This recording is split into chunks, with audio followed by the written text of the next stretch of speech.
കേന്ദ്ര അവഗണനയ്ക്കെതിരെ സംസ്ഥാന വ്യാപകമായി CITU നേതൃത്വത്തിൽ ആശാ വർക്കർമാരുടെ സമരം അലയടിക്കുകയാണ്. സംസ്ഥാനത്ത് കേന്ദ്രത്തിന്റെ വലിയ അവഗണന ആശാ വർക്കർമാർക്ക് നേരെ ഉണ്ടാകുന്നു. സംസ്ഥാന സർക്കാർ അവരെ സംരക്ഷിക്കുകയും ചെയ്യുന്നു. എന്നാൽ സംസ്ഥാന സർക്കാരിനെ അവഹേളിക്കാൻ ഒരു വിഭാഗം ചെറിയ ആശാ വർക്കർമാരുടെ നേതൃത്വത്തിൽ മറ്റൊരു സമരവും നടക്കുന്നുണ്ട്. വലിയ പ്രതിഷേധം CITU നേതൃത്വത്തിൽ ഇപ്പോൾ നടന്നുകൊണ്ടിരിക്കുകയാണ്. ഇന്ന് തിരുവനന്തപുരത്ത് ആശമാരുടെ മാർച്ചും ധർണയുമുണ്ട്. ഒപ്പം തന്നെ വിവിധ ജില്ലകളിൽ പത്തനംതിട്ടയിൽ ഒപ്പം ആലപ്പുഴയിൽ അങ്ങനെ വിവിധ ഇടങ്ങളിൽ ആശമാരുടെ മാർച്ചും ധർണയും ഒക്കെയായി പ്രതിഷേധം മുന്നോട്ട് പോവുകയാണ്. പത്തനംതിട്ടയിൽ ഇപ്പോൾ ആശാ വർക്കർമാരുടെ പ്രതിഷേധം ആരംഭിച്ചിരിക്കുന്നു എന്നതാണ് ഏറ്റവും പ്രധാനപ്പെട്ട കാര്യം. അവിടെ ആശാ വർക്കർമാരുടെ മാർച്ച് നമുക്ക് കാണാൻ വേണ്ടി കഴിയും. പ്രതിഷേധ മാർച്ച് കേന്ദ്ര സർക്കാരിൻ്റെ ആശാ വർക്കർമാരെ അവഗണിക്കുന്ന നയങ്ങൾക്കെതിരെ, അവരെ തൊഴിലാളികളായി പോലും അംഗീകരിക്കാൻ സാധിക്കാത്ത കേന്ദ്ര സർക്കാർ നിലപാടുകൾക്കെതിരെ വലിയ പ്രതിഷേധം അലയടിക്കുന്നു എന്നതാണ് ഏറ്റവും പ്രധാനപ്പെട്ട കാര്യം. സന്നദ്ധ സേവകർ എന്ന രീതിയിലാണ് ആശാ വർക്കർമാരെ കേന്ദ്ര സർക്കാർ പരിഗണിച്ചിരിക്കുന്നത്. അതുകൊണ്ട് തന്നെ ഏറ്റവും കുറഞ്ഞ ഓണറേറിയമാണ് കേന്ദ്ര സർക്കാർ നൽകുന്നത്. എന്നാൽ സംസ്ഥാനത്ത് അതിൽ നിന്ന് വ്യത്യസ്തമായി സംസ്ഥാന സർക്കാർ രാജ്യത്തെ ഏറ്റവും കൂടുതൽ ഓണറേറിയം നൽകുന്ന സംസ്ഥാനമാണ് കേരളം. നമ്മുടെ നാട്ടിൽ 7000 രൂപ ആശാ വർക്കർമാർക്ക് ഓണറേറിയമായി ലഭിക്കുന്നു. മറ്റ് അലവൻസുകൾ, ഇൻസെന്റീവ് അടക്കം ഏകദേശം 13,000-ഓളം രൂപ ഒരു മാസം ഒരു ആശാ വർക്കർക്ക് കേരളത്തിൽ സീനിയോറിറ്റി അനുസരിച്ച് ലഭ്യമാകുന്നുണ്ട് എന്നാണ് നമുക്ക് മനസ്സിലാക്കാൻ കഴിയുന്നത്. 26,125 ആശാ വർക്കർമാരാണ് സംസ്ഥാനത്തുള്ളത്. അതിൽ 20,500-ലധികവും CITU യൂണിയന്റെ നേതൃത്വത്തിലാണ് പ്രവർത്തിക്കുന്നത്. ആ ആശാ വർക്കർമാരാണ് ഇപ്പോൾ കേന്ദ്ര സർക്കാരിനെതിരെ വലിയ സമരവുമായി തെരുവിലേക്ക് ഇറങ്ങിയിരിക്കുന്നത്. പ്രതിഷേധ ധർണയും മാർച്ചും ഒക്കെയായി ഇന്നിപ്പോൾ ഇന്നും ഇന്നലെയുമായി സംസ്ഥാനത്ത് നിൽക്കുന്നത്. ഇതുവരെ കേന്ദ്ര സർക്കാർ അവർക്ക് നിശ്ചയിച്ചിരിക്കുന്ന ഓണറേറിയം എന്ന് പറയുന്നത് വെറും 3000 രൂപ മാത്രമാണ്. ആശാ വർക്കർമാർ എന്നതൊരു കേന്ദ്ര സ്കീമാണ്. അവർക്ക് അതിൻ്റെ 40% മാത്രമാണ് സംസ്ഥാന സർക്കാരിന് കേന്ദ്രാവിഷ്കൃത പദ്ധതി എന്ന നിലയിൽ വഹിക്കേണ്ടത്. അങ്ങനെയാണെങ്കിൽ ആ 3000-ന്റെ വെറും 1200 രൂപ മാത്രം നൽകിയാൽ സംസ്ഥാനത്തിൻ്റെ ഉത്തരവാദിത്വം തീരുന്നതാണ്. പക്ഷേ അത് ചെയ്യാതെ സംസ്ഥാന സർക്കാർ അവരെ ഏറ്റവും നല്ല രീതിയിൽ പരിഗണിക്കുകയും ഒന്നും രണ്ടും പിണറായി സർക്കാർ പല ഘട്ടങ്ങളിലായി 6000 രൂപ വർദ്ധിപ്പിച്ച് അവരുടെ ഓണറേറിയം 7000-ലേക്ക് എത്തിക്കുകയും ചെയ്തിരിക്കുന്നു. അതാണ് നമുക്ക് കാണാൻ കഴിയുന്നത്. ഇപ്പോഴും 100 കണക്കിന് കോടി രൂപ കേന്ദ്ര സർക്കാർ കേരളത്തിന് കുടിശ്ശികയായി ഈ വിഷയത്തിൽ നൽകാനുണ്ട്.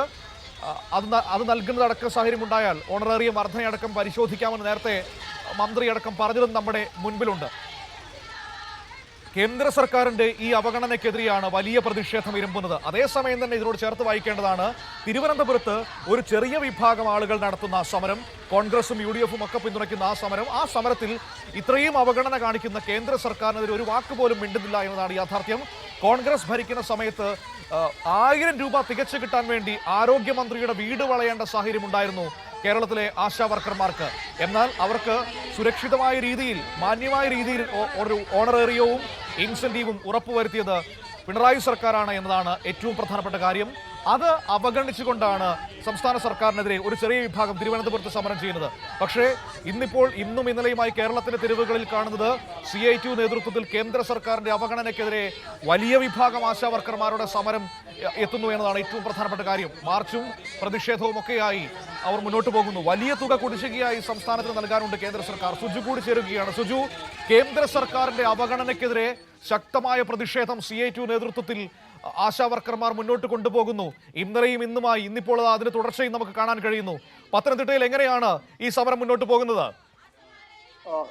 ആദ്യം തന്നെ ഇന്നും ഇന്നലെയും എന്ന് പറയുന്നതിനൊപ്പുറത്ത് കുറെ നാളുകളായി CITU ആശാ വർക്കേഴ്സ് യൂണിവേഴ്സിറ്റിയിൽ വലിയ സമരങ്ങളാണ് കേന്ദ്ര സർക്കാരിന്റെ നയങ്ങൾക്കെതിരെ നടത്തുന്നത്. അത് രാജ്ഭവൻ മാർച്ച് ഉൾപ്പെടെ അവർ ഇതിനോടൊപ്പം തന്നെ നടത്തിയിട്ടുണ്ട്. അങ്ങനെ തുടർ സമരങ്ങളുടെ ഭാഗമായിട്ടാണ് ഇപ്പോൾ കഴിഞ്ഞ 2 ദിവസമായി മാർച്ച് ഇപ്പോൾ സംഘടിപ്പിച്ചിരിക്കുന്നത്. അത് കേന്ദ്ര സർക്കാരിനെതിരായ ഒരു തുടർ സമരമാണ്. ഒരു പക്ഷേ ചില ആളുകൾ ഇതിന് തെറ്റായ വ്യാഖ്യാനങ്ങൾ നൽകാനും ശ്രമിക്കുന്നുണ്ട്. അതായത് ഒരു ചെറിയ ന്യൂനപക്ഷത്തിൽപ്പെടുന്ന ആളുകൾ ആശാ വർക്കർമാരുടെ യൂണിയൻ എന്ന ആശാ വർക്കർമാരുടെ പ്രതിനിധി എന്ന തലത്തിൽ ആ സമരം ആരംഭിച്ചിട്ടുണ്ട്. അതുകൊണ്ട് CITU ഇപ്പോൾ സമരത്തിന് മുഖത്തിലേക്ക് വരുന്നത് ഒരു ആരോപണമുണ്ട്. എന്നാൽ അത് വസ്തുതയല്ല. പകരം CITU നേതൃത്വത്തിൽ ഏറെ നാളായി നടത്തുന്ന പോരാട്ടങ്ങളുടെ തുടർച്ച തന്നെയാണ് ഇപ്പോൾ നടത്തുന്ന ഈ സമരം എന്ന് പറയുന്നത്.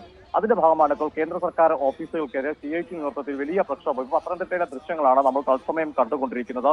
ഒരു ജില്ലയിൽ നിന്ന് തന്നെയുള്ള ധാരാളം ആളുകൾ, ഒരുപക്ഷെ ഇത്രമാത്രം ആശമാർ ഒരു ജില്ലയിലുണ്ടോ എന്ന് പോലും സംശയിക്കുന്ന തരത്തിലുള്ള അത്രയധികം ആളുകളാണ് ഈ മുൻനിരയിൽ ബാനറുമായി എത്തുന്നത്. CITU ആശാ വർക്കേഴ്സ് യൂണിയന്റെ സംസ്ഥാന അധ്യക്ഷ കൂടിയായിരിക്കുന്ന പ്രഭാപതിയാണ്. അതായത് CITU ആശാ വർക്കേഴ്സ് യൂണിയന്റെ സംസ്ഥാന അധ്യക്ഷ കൂടിയായിരിക്കുമ്പോൾ ആശാ വർക്കർ പ്രവർത്തക കൂടിയാണ് പ്രഭാപതി. അങ്ങനെ ആശാ വർക്കർമാർ തന്നെ നേരിട്ട് നടത്തുന്ന ആ ഒരു സമരം തന്നെയാണ് ഇപ്പോൾ പത്തനംതിട്ട ഹെഡ് പോസ്റ്റ് ഓഫീസിന് മുമ്പിലേക്ക് കാണുന്ന വലിയ പ്രതിഷേധമാണ് ആശാ വർക്കർമാരുടെ ഭാഗത്തുണ്ടാകുന്നത്. കാരണം സംസ്ഥാന സർക്കാർ 7,000 രൂപ വർദ്ധിപ്പിച്ച് നൽകുമ്പോൾ കേന്ദ്ര സർക്കാരിന്റെ ഭാഗത്തുനിന്ന് ഇവരെ പരിഗണിക്കുന്നില്ല. മനു സൂചിപ്പിച്ച പോലെ തന്നെ കേവലം സന്നദ്ധ പ്രവർത്തകരായിട്ടാണ് കാണുന്നത്. ജീവനക്കാരായിട്ട് കാണാൻ കേന്ദ്ര സർക്കാർ കണക്കാക്കുന്നില്ല. മാത്രമല്ല മതിയായ വേതനം ഇവർക്ക് നൽകുന്നില്ല, വേതന വ്യവസ്ഥകൾ രൂപപ്പെടുത്തുന്നില്ല. ഇത്തരമൊരു വിഷയത്തിലാണ് ഇപ്പോൾ വലിയ പ്രതിഷേധം ഈ ആശാ വർക്കേഴ്സ് യൂണിയന്റെ ഭാഗത്തുണ്ടാകുന്നത്. അത് അവർക്ക് മാന്യമായ വേതനം ലഭിക്കേണ്ടതാണ്. മാത്രമല്ല കുറഞ്ഞ കൂലി കൊടുക്കുന്നതോടൊപ്പം അല്ലെങ്കിൽ കുറഞ്ഞ പ്രതിഫലം കൊടുക്കുക മാത്രമല്ല വലിയ തരത്തിൽ അവർക്ക് മാനസിക സമ്മർദ്ദം ഉണ്ടാകുന്ന തരത്തിൽ പോലും വലിയ ജോലി, ഒരു വിശ്രമമില്ലാത്ത ജോലികൾ നിരന്തരം ഇവരെ ഏൽപ്പിക്കുന്ന ഒരു കാഴ്ച കൂടിയുണ്ട്. അതിനെല്ലാം കൂടി എതിരെയാണ് ഇപ്പോൾ ആശാ വർക്കർമാരുടെ നേതൃത്വത്തിലെടുത്ത വലിയ പ്രതിഷേധത്തിലേക്ക് നടക്കുന്ന പത്തനംതിട്ടയിൽ നടക്കുന്ന ഈ പ്രതിഷേധ സമരം CPIM പത്തനംതിട്ട ജില്ലാ സെക്രട്ടറി രാജു എബ്രഹാമാണ് ഉദ്ഘാടനം ചെയ്തത്. നമുക്ക് ദൃശ്യങ്ങളിൽ നിന്നൊക്കെ വ്യക്തമാണ് എത്രത്തോളം ആശാ വർക്കർമാർ പങ്കെടുക്കുന്നുണ്ടെന്ന്. അങ്ങനെ ആശാ വർക്കർമാരുടെ മുഴുവൻ പ്രതിനിധീകരിച്ചുകൊണ്ട് CIT നടത്തുന്ന പ്രക്ഷോഭത്തിന് വലിയ പിന്തുണയാണ് ആശാ വർക്കർമാരിൽ നിന്ന് ലഭിക്കുന്നത്. കാരണം ഈ CITന്റെ ഞാനത് കാണുകയായിരുന്നു. വലിയ തോതിൽ ആശാ വർക്കർമാരുടെ സാന്നിധ്യം നമുക്ക് അവിടെ കാണാൻ കഴിയുന്നുണ്ട്. കാരണം അവർ അതിൽ ഏറ്റവും കൂടുതൽ വിശ്വസിക്കുന്ന സംഘടന എന്ന് പറയുന്നത്, യൂണിയൻ എന്ന് പറയുന്നത് CITU ആണ്. കേന്ദ്ര സർക്കാരിനെതിരെ ഏറ്റവും കൂടുതൽ സമരം നടത്തുന്ന CITU ആണ്. അതുകൊണ്ട് തന്നെ ആ ഒരു വിശ്വാസ്യത പ്രവർത്തകർക്കിടയിൽ നമുക്ക് കാണാൻ കഴിയുന്നുണ്ട്. സുജു, ഇവിടെ എടുത്തു പറയേണ്ട മറ്റൊരു പ്രധാനപ്പെട്ട കാര്യം, ഇത്രയധികം ആശാ വർക്കർമാരുടെ പിന്തുണയോടെ CITU നേതൃത്വത്തിൽ ഈ സമരം നടക്കുമ്പോഴും അതിനെ അവഗണിക്കുന്ന മാധ്യമ സമീപനം ഒരു വശത്ത് നിൽക്കുന്നുണ്ട്. തിരുവനന്തപുരത്ത് ഒരു ചെറിയ വിഭാഗം സമരം നടത്തുമ്പോൾ അതിന് വലിയ പിന്തുണ നൽകുകയും ഏറ്റവും കൂടുതൽ ആളുകൾ പങ്കെടുക്കുന്ന സമരത്തെ അവഗണിക്കുകയും ചെയ്യുന്ന ഒരു തന്ത്രം ഇതിനിടയിൽ കൂടി മാധ്യമങ്ങളുടെ ഭാഗത്ത് നടക്കം ഉണ്ടാകുന്നുണ്ട്. അത് പ്രതിപക്ഷ നിലപാടിന്റെ ഒരു ഭാഗം കൂടിയാണ്. ഞാൻ സൂചിപ്പിച്ചത് ഈ സമരം നടക്കുമ്പോൾ മുമ്പ് CITUവിന്റെ സമരങ്ങളെ അവഗണിക്കുകയും ഇപ്പോഴത്തെ സമരം ഏതാണ്ട് കണ്ണിൽ പൊടിയിടാൻ തരത്തിലുള്ള സമരം എന്ന് വ്യാഖ്യാനിക്കുന്നത്. അർത്ഥത്തിൽ നമ്മൾ തന്നെ നിരവധി തവണ കണ്ടുള്ള CITU നിർത്തുന്നത് ജില്ലാ കേന്ദ്രങ്ങളിലേക്ക്, അത് കേന്ദ്ര സർക്കാരിന്റെ ഓഫീസുകളിലേക്ക് മാത്രമല്ല സംസ്ഥാന സർക്കാരിനോടുള്ള അവരുടെ ആവശ്യങ്ങൾ, അങ്ങനെ ആശാ വർക്കർമാരുടെ മുഴുവൻ ആവശ്യങ്ങളും നേടിയെടുക്കുന്നതിന് വേണ്ടി നിരന്തരം സമരമുഖത്തുള്ള പ്രസ്ഥാനമാണ് ആശാ വർക്കേഴ്സ് യൂണിയൻ CITU. അത്തരത്തിലൊരു സമരത്തിന്റെ തുടർച്ച തന്നെയാണ് ഇപ്പോൾ നടത്തുന്നത്. വളരെ പ്രധാനപ്പെട്ടത് ആശാ വർക്കർമാർ ചൂണ്ടിക്കാട്ടുന്നത് CITUവിന്റെ അംഗങ്ങൾ ആർക്കെതിരെയാണ് അവർ സമരം നടത്തേണ്ടത്. അത് വളരെ പ്രധാനപ്പെട്ട ഒരു കാര്യമാണ്. കാരണം ഓണറേറിയം വർദ്ധിപ്പിച്ച് നൽകി കുടിശ്ശികയില്ലാതെ മുഴുവൻ തുക നൽകുന്ന സംസ്ഥാന സർക്കാരിനെതിരെയാണോ സമരം നടത്തുന്നത്? അതല്ല, ഇവർക്ക് ഇൻസെന്റീവായി നൽകുന്ന തുക പോലും കുടിശ്ശിക വിരട്ടി നിരന്തരം വളരെ കുറഞ്ഞ തുക നൽകുന്ന കേന്ദ്ര സർക്കാരിനെതിരെയാണോ സമരം നടത്തേണ്ടതെന്ന വലിയ ചോദ്യമാണ്. അത് CITU ആശാ വർക്കേഴ്സ് യൂണിയൻ പറയുന്നു സംസ്ഥാന സർക്കാരിന് ലഭിക്കേണ്ട മതിയായ ആനുകൂല്യങ്ങൾ ലഭിക്കണം, അതിൽ അവർക്ക് സംശയമില്ല. പക്ഷെ കേന്ദ്രം ആണ് ഇവരെ നിയമിക്കുന്നത്. കേന്ദ്രം ഇവരെ സന്നദ്ധ പ്രവർത്തകരായി കണ്ടുകൊണ്ട് വളരെ കുറഞ്ഞ പ്രതിഫലമാണ് നൽകുന്നത്. അതുപോരാ, ആശാ വർക്കർമാർക്ക് മാന്യമായ വേതനം ലഭിക്കണമെന്ന്. ഏതായാലും ആശാ വർക്കർമാരുടെ വലിയ സമരമാണ് ഇപ്പോൾ സംസ്ഥാനത്തുടനീളം നമുക്ക് കാണാൻ വേണ്ടി കഴിയുന്നത്. സുജി പറഞ്ഞതുപോലെ കുറേ നാളുകളായി കേന്ദ്ര സർക്കാരിന്റെ ഈ നയങ്ങൾക്കെതിരെ ആശാ വർക്കർമാരുടെ വലിയ സമരം എല്ലായിടത്തും നമുക്ക് കാണാൻ വേണ്ടി കഴിയുന്നുണ്ട്. ഇപ്പോൾ കഴിഞ്ഞ 2 ദിവസങ്ങളായി അത് കൂടുതൽ ശക്തമായി നിൽക്കുന്നതാണ് നമുക്ക് കാണാൻ കഴിയുന്നത്. ഇപ്പോൾ പത്തനംതിട്ടയിൽ നിന്നുള്ള ദൃശ്യങ്ങളാണ് നമ്മൾ ഇതുപോലെ കണ്ടുകൊണ്ടിരിക്കുന്നത്.